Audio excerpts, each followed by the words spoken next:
is 13 Eyewitness News at 6. Well, we are learning more about a worker injured in a LaPorte plant fire last week.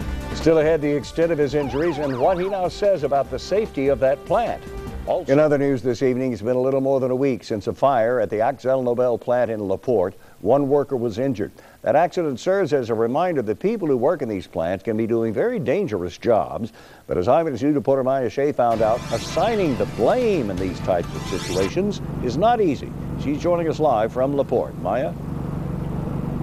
Well, it's certainly difficult for the tens of thousands of workers who work in the petrochemical plants in the greater Houston area. They always know there's a risk when going in.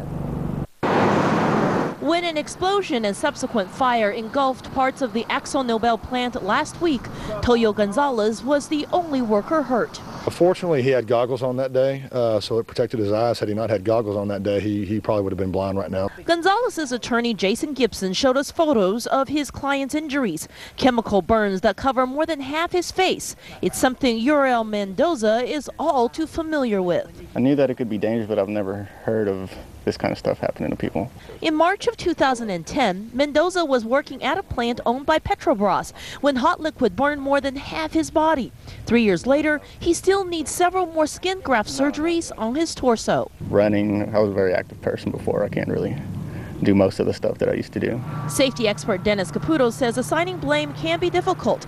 He says the industry has gotten safer since he first started 40 years ago, but a thorough investigation is needed in every case. A working environment can be a dangerous place if you're not properly attentive and if the company is not paying attention to making sure that things are done in a safe manner. And every time another fire or explosion happens, it's a reminder that safety is never too important. Well, it's not a matter of if, it's when, and it's always something that could have been preventable by just taking the necessary steps, following regulations, that are government regulations, and following their own safety policies and procedures.